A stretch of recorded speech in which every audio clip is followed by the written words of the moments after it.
이제 우리가 이제 흉노사를 읽어봐도 흉노의 좌현왕, 우현왕 이런 거 있잖아요. 그럼 보면 이제 동서로 분할을 해서 이제 하는데 이제 그게 여러 족들을 밑에 거느린 제국이기 때문에 아마 이 통치의 편의상 동서 분할을 했던 것 같습니다.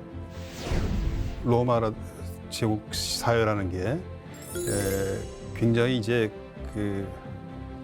계층화된 사회죠. 귀족들은 굉장히 높은 생활 수준을 누리고 가난한 사람들, 노예자도 있고 하니까 이제 그런 거에 비하면 훈족 사회는 굉장히 평등한 사회였고 어느 면에서는 일반 훈족 백성들이 살아가기도 좋았던 사회가 아니었나 싶습니다. 아틸라가 영웅이죠. 헝가리를 세운 사람들이 어떤 사람들이냐면 마자르족이라고 있지 않습니까? 그 사람들은 뭐 훈족의 후예는 아닙니다. 오늘날의 이제 헝가리 땅, 그러니까 옛날에 훈족이 차지했던 그 땅을 이제 정복을 했죠. 정복을 해가지고 이제 거기다가 이제 자기들의 나라를 세우고 그게 이제 헝가리 왕국이 됐거든요. 자기들이 이제 정복을 해가지고 와서 감회에 젖었는데 그게 어떤 감회냐?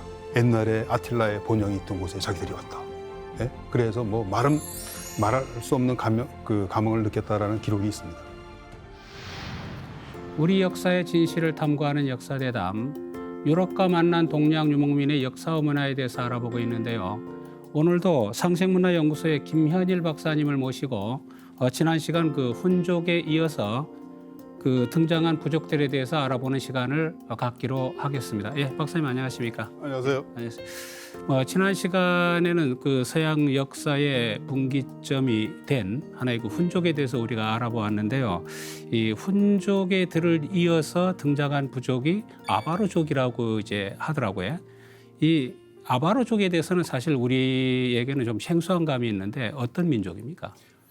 예, 아바르족이 나타난 게 유럽에 등장하게 된 게 유스티니아누스 황제, 그 유명한 법전을 편찬했던 유스티니아누스 황제 때 나타났는데 6세기 중반이죠. 예, 이 사람들이 이 중국 북쪽에서, 그러니까 오늘날의 고비 사막이라든지 몽골 초원에서 활동하던 유목 민족입니다. 이 사람들이 거의 뭐 한 10년 안 되는 기간에 유럽까지 이동을 했던 거죠. 그래서 일반적으로 역사가들은 이 유연이 아바르라고 합니다. 물론 일부 역사가들은 유연이 아니고 헤프탈이라는 유목민이, 그러니까 인도 북쪽에 살았던 오늘날의 이제 카자흐스탄에 가까운 지역이죠. 이쪽에 살았던 헤프탈이라는 민족이 와서 유럽에 들어온 게 아바르다 이렇게 이야기하는 사람도 있습니다. 그게 이제 7세기 경에 테오필락트라는 역사학자가 이제 그런 주장을 해서 일부 주장을 받아들이는 역사가들이 있는데 대다수 역사학자들은 유연이라고 봅니다. 예. 예. 유연이라고 하면 이제 고비 사막 부근에 있었던 부족을 말하는 거죠. 그렇다면은 이제 당시에 이제 그 남쪽에는 아마 북이가 있었던 것으로 알고 있는데, 또 북이라고 하면 우리 고구려하고 상당히 이제 관련을 많이 맺고 있지 않습니까? 그런 관계는 또 어떻게 됩니까? 북이 쪽하고는. 정확하게 이야기를 하자면 선비족이죠. 선비. 이 선비족도 이제 여러 부로 나뉘어져 있었는데 가장 이제 성공한 집단이 탁발 선비입니다. 탁발 선비. 그리고 뭐 역사책을 읽어보면 또 모용시도 나오죠. 모용 선비. 모용 선비는 오늘날의 이제 요동 지역을 이제 장악을 해서 또 고구려하고도 많이 싸운 집단으로 알려져 있는데, 자관 이 탁발 선비가 싱알련 산맥 쪽에 있다가 남쪽으로 이제 남진을 해서 결국 이제 중국 북쪽을 차지를 하죠. 4세기, 3세기 말부터 4세기에 걸쳐서 그들이 세운 나라가 이제 소위 말하는 북입니다. 그러니까 오랑캐 중국 사람들이 볼 때는, 아니 정확하게 말하면 한쪽이 볼 때는 이제 오랑캐 국가가 되었던 건데, 나중에 이 나라가 이제 서위하고 동서로 이제 또 갈라져요. 그래서 여기서부터 이제 북제, 북주 그리고 그 이제 북주에서부터 이제 그 수나라가 등장을 하게 되죠. 또 수나라에서 이제 당나라가 나오는데 그 왕가가 이 선비족 계통입니다. 예. 예. 그러면 이제 그 아바르족의 이동은 북위하고는 큰 관련을 맺고 있는 건 아니다. 예. 그렇게 볼 수 있겠습니다. 정확하게 그거는 뭐 예. 그 사서 기록에 자세히 나와 있습니다. 그거는 예. 중국 기록에뿐만 아니라 이 비잔틴 역사가들이 남긴 기록에 보면 이 돌골족이 이 자기들의 원수가 이 아바르였다. 그래서 이 아바르족을 비잔틴 제국이 받아주니까 항의를 하는 거예요.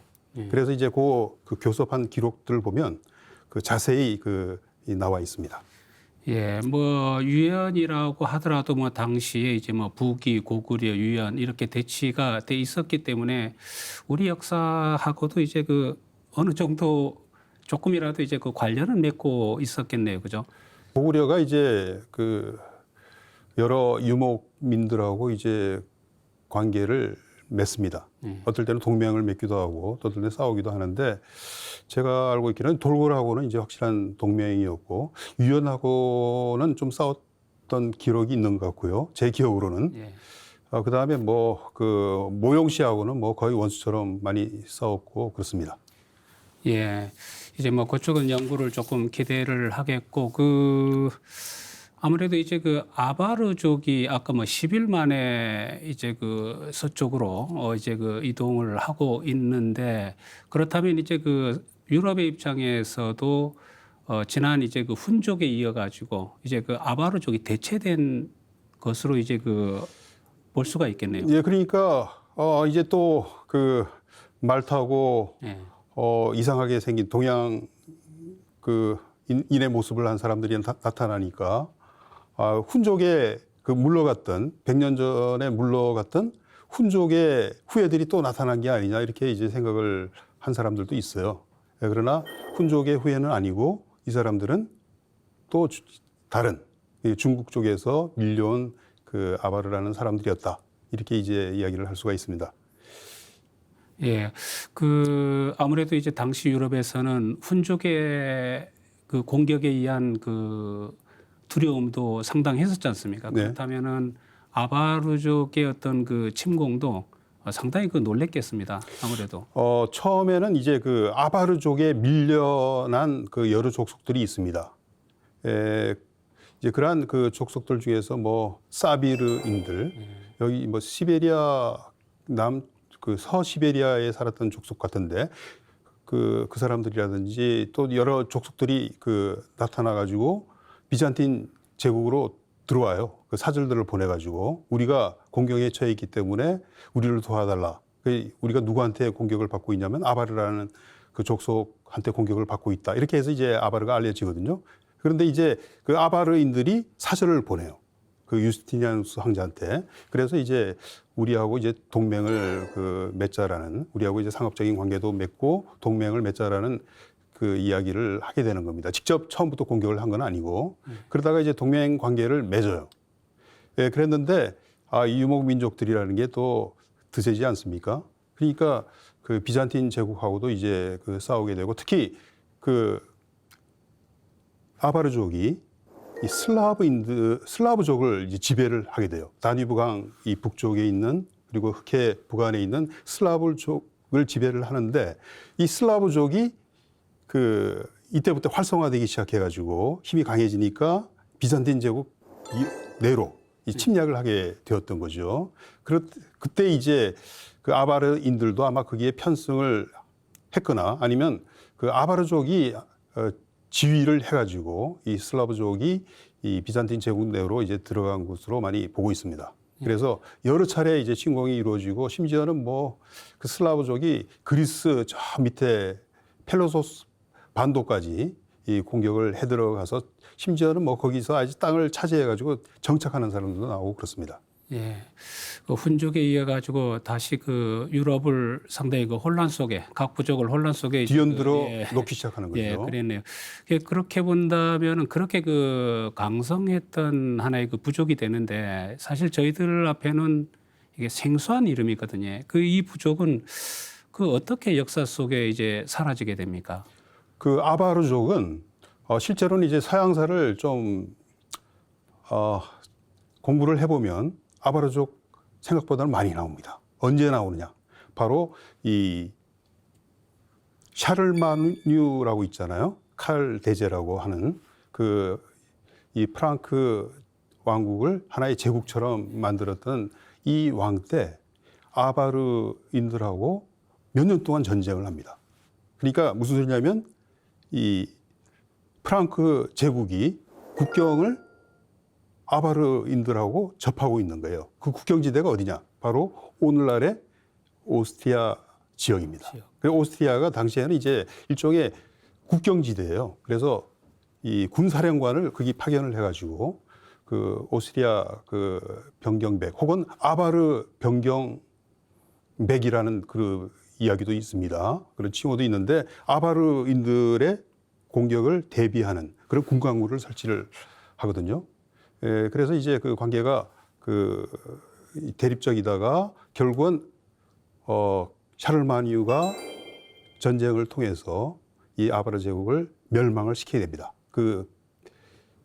당시에 이제 헝가리 초원에 부다페스트 근처에 아마 그 사람들의 진영이 있었던 모양인데 일로 쳐들어가 가지고 완전히 이제 멸망을 시켜버리는 거죠. 그래서 아바르인들이 상당 부분 이제 그 프랑크 제국 지배하에 들어가고 동화가 되기도 하고 일본은 또 그 유목민으로서 살아남기도 하고 그러나 자관 하나의 제국으로서는 정치적인 실체로서는 이제 사라지게 되었던 거죠. 그것이 이제 한 800년경이라고 보시면 됩니다.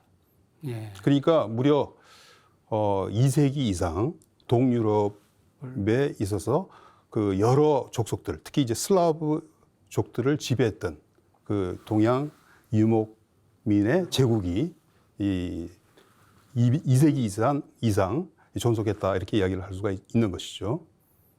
예.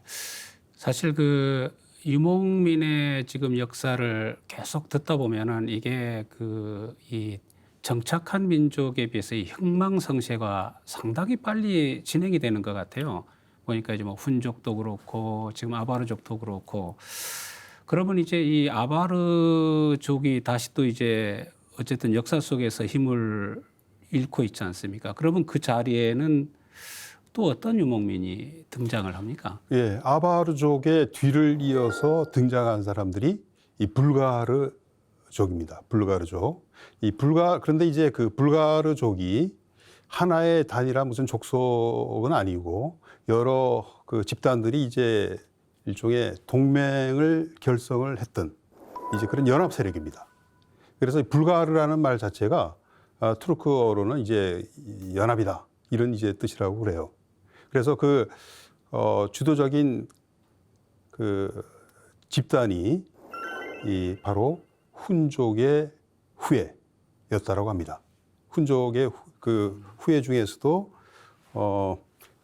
다뉴브강 하구 쪽에서 이제 자리를 잡았던 사람들 이제 그쪽에서 이제 불가리아라는 나라가 또 나오게 되거든요. 그러니까 이제 불가르족이 훈족의 후예라는 말씀이신가요? 예, 훈족의 후예도 있고 그다음에 이제 아마 또 새로 이제 아시아 쪽에서 들어온 유목민들도 있을 테고 그렇습니다. 그래서 그러나 주축은 훈족의 후예 전에 이제 동유럽 다뉴브강 북쪽으로 도망을 쳐서 퇴각했던 훈족의 후예들이 중심이 되어서 건설한 나라가 이제 불가르인들이라고 합니다. 예. 이 불가리아의 역사는 참 오래됐죠. 그렇다면 아마 상당히 뭐 많은 역사적인 사건들이 있었을 것 같은데 그 중에 혹시 뭐 이야기해 줄 만한 사건들이 있을까요? 우선 우리가 아는 불가리아라는 나라 있잖아요. 저는 몇 년 전에 불가리아를 한번 가봤는데 지금은 이제 완전히 슬라브화 되어 있죠. 슬라브족이 이제 다수고 한데 그러나 원래 이 집단은 동양 유목민, 특히 이제 훈족 계통의 이제 사람들이 이 왕으로서 지배했던 지배 집단을 이루었던 그런 나라거든요. 그래서 이제 왕 칭호도 칸입니다. 칸.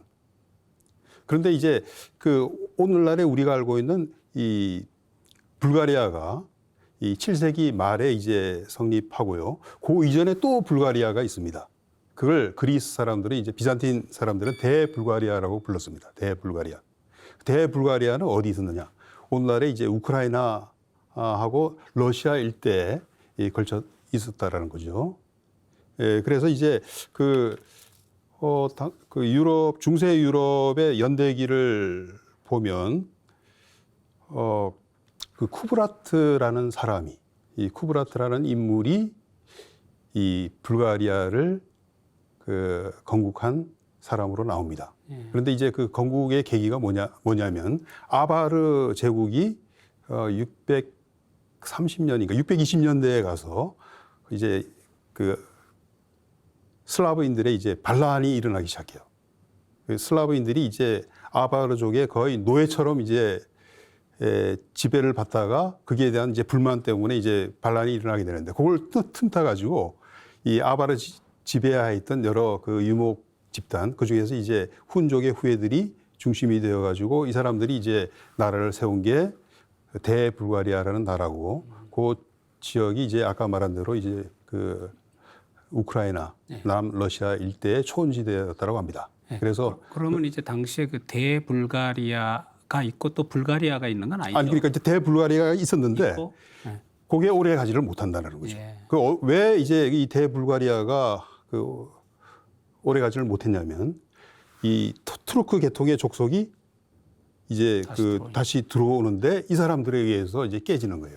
그래서 그 사설을 사서 기록을 보면 이제 볼가강이죠. 볼가강 하류에 카자르족이라고 카자르족이라는 집단이 이제 자리를 잡고 그 나라를 세워요. 그것도 일종의 유목 그 제국인데 이 사람들은 그 볼가강 하류라는 게 이게 그 통상로로서 굉장히 그 중요한 지역입니다. 왜 이 동서로 남북으로 이렇게 통상로가 교차하는 곳이기 때문에 그 지역을 통해서 이제 급속히 이제 부를 축적을 하고 세력이 이제 그 강화가 되는데 이 사람들이 이제 그 대불가리아를 쳐서 대불가리아가 이제 망했다 이렇게 되어 있습니다. 예, 그래서 그 아까 이야기했던 그 건국자 쿠브라트의 아들들이 5명이 있었는데 그 여러 집단으로 이제 흩어져요. 그 중에 이제 한 집단이 좀 북쪽으로 올라가는 거죠. 그래서 이제 볼가강 중류에 이제 그 나라를 세우고 그 다음에 또 한 집단은 다니브강 하구로 내려옵니다. 내려오는 거죠. 그래서 이제 다니브강 하구의 자리를 잡게 되는데 그 지역이 이제 굉장히 그 유목민들이 살기에 좋은 그러니까 일종의 초원지대 아주 우수한 초원지대인데 여기 이제 도브루자라고 이제 이야기를 합니다. 도브루자 지역에 이제 정착을 하면서 요 사람들이 이제 그 힘을 점차로 쌓아서 이제 나라를 그 영역을 확대하고 한 게 이게 이제 오늘날의 이제 불가리아가 되는 거죠. 네, 중세 불가리아. 그래서 이제 이 중세 불가리아가 바로 그 다니브강을 경계로 해서 그 비잔틴 제국하고 이제 경계선을 맞닿으니까 또 이제 싸우게 되는 거죠. 예, 그래서 결국은 여러 차례 그 침략도 하고 또 비잔틴의 공격을 받기도 하다가 결국은 이제 비잔틴 제국에 의해서 그 11세기에 이제 망하게 되었던 거죠. 그게 이제 불가리아 제1제국이라고 합니다. 예. 그러다가 한 6, 70년 후에 다시 이제 부활을 하게 되는데 그게 이제 두 번째 이제 새로운 불가리아 제국이라고 해서 제2 불가리아 제국 이렇게 이야기를 하는데 이 사람들이 이제 그 몽골 그 오스만 투르크에 의해서 이제 멸망을 하게 되고요. 그렇습니다. 예. 우리가 이제 역사를 알아보는 것도 상당히 좋지만은 또 사실 요즘은 이제 여행을 위한 이제 팁도 아마 좀 돼야 되지 않겠습니까? 그래서 지금 현재 불가리아와 이제 과거에 지금 말씀하시는 대불가리아 이런 것들에 대해서 이야기를 들어봤습니다. 이제 좋은 하나의 정보인 것 같아요. 그냥 불가리아를 갔을 때 느끼는 것하고 예. 이게 과거의 어떤 대불가리아에서 후에 나타난 하나의 또 국가다 하는 그런 네. 정보도 좋은 것 같습니다. 그 불가리아는 저는 가서 굉장히 좋은 예. 인상을 받았습니다. 예. 네. 그리고 이제 그때 불가리아에서 뭐 비행기로 이제 그 터키를 들어간 게 아니고 버스를 대절해서 이제 들어갔는데 진짜 그 광막한 평원지대 있잖아요. 네. 그래서 뭐 지평선만 보이는 이제 특히 이제 터키에 갈수록 그 지대가 굉장히 그 산은 없고 평야만 이제 계속되는 그런 지역이었습니다. 예. 아주 저는 한번 가볼 만한 곳으로 추천을 하고 저도 싶습니다. 나중에 한번 가보겠습니다. 아마 박사님의 책을 보면은 이 불가르족이 지금의 정교회를 신앙하기 전에 이 탱그리 신앙을 했다라고 돼 있더라고요. 사실 상당히 우리한테 흥미로운 주제인 것 같은데 이 탱그리 신앙이 뭔지 조금 이야기를 해주시겠어요? 그러니까 이제 그 유럽에 들어온 유목 민족들이 정착을 하면서 기독교화된 경우가 많죠. 예, 그렇죠. 예, 우리가 이제 나중에 살펴보면 마자르족도 이제 기독교를 받아들이고, 그다음에 이제 이 불가르족도 기독교를 받아들이거든요. 물론 그 마자르족보다 더 일찍이지만은. 예, 그래서 결국은 이제 유럽의 동화가 되는 거죠. 문화를 받아들였다는 이야기니까. 그런데 이제 그 이전에 그 몇백 년 동안은 그 자기들의 전통적인 그 종교랄까요? 일종의 천신 신앙입니다. 예. 예, 우리가 이제 이 투르크라든지 몽골족에게서 찾아볼 수 있는 그런 천신 신앙 그런 거를 이제 당시에 그 천신을 하느님이죠. 하느님을 탱글이라고 불렀던 것 같습니다. 탱글이. 그래서 이제 하나님한테 이제 그 제사를 지내는 연례적으로 그런 그 행사를 거행을 했다. 이제 그런 기록이 있고요. 그 일종의 이제 그런 아무 데서나 그런 천제를 지내는 것은 아니었던 것 같고 그 신성시된 그런 지역이 있습니다. 그래서 지금도 이제 보면 기마산 같은 게 별벽에 새겨져 있고 그 주변 지역에서 천제를 지냈다는 기록이 남아 있습니다. 아, 그런 예. 신앙을 탱그리 신앙이라고 하는데요. 뭐 전통적인 몽골 중앙아시아의 어떤 천신 신앙이라고 이야기를 할 수가 있겠습니다. 마자르족은 뭐 자기들이 이제 훈족의 후예라는 걸 또 자랑스럽게 그렇게 믿었던 모양입니다. 그래서 이제 중세 때부터 우리도 헝가리는 이제 훈족의 나라다 이렇게 이제 생각하는 사람들도 있었던 모양이에요. 예. 그러나 엄밀히 이야기를 하자면 요 마자르인들은 계통이 훈족 계통이 아니고 이 투르크나 몽골 계통이 아니고 이거는 핀우르 계통이다 이겁니다. 예. 그래서 엄밀하게 말하면 훈족의 후예는 아닌데 이 훈족의 후예처럼 이제 내세우는 거죠. 그 사람들이 이제 남쪽으로 내려와서 우랄 산맥 일대에 살았던 것 같아요. 근데 이 사람들은 유목민은 아니었고 처음에는 아마 수렵이라든지 뭐 채집 경제를 하다가 이제 투르크인들하고 접촉을 하게 됐던 것 같아요. 그래서 이제 투르크인들의 유목 생활 방식을 이제 받아들여 가지고 유목 민족화했던 것이 이 마자르인들의 조상들이 아닌가 싶습니다. 이러한 마자르족이 어느 면에서 보자면 맨 이제 마지막으로 이제 들어와 가지고 민족 이동의 시대의 말미를 장식한 사람들인데 이 사람들이 이제 천년경에 기독교화 되죠. 이때부터 같은 기독교인들을 그렇게 마구 약탈하고 공격하고 하기가 이제는 어려워졌죠. 그래서 이제 그야말로 이 헝가리까지도 유럽 사회, 유럽 문화에 이제 포섭이 되었답니다. 동화가 되었다라고 이야기를 할 수가 있습니다. 그래서 민족 이동의 시대가 끝나고 그야말로 이제 기독교 유럽이 이제 딱 형성이 되기 시작한 것이 바로 그 시기. 예.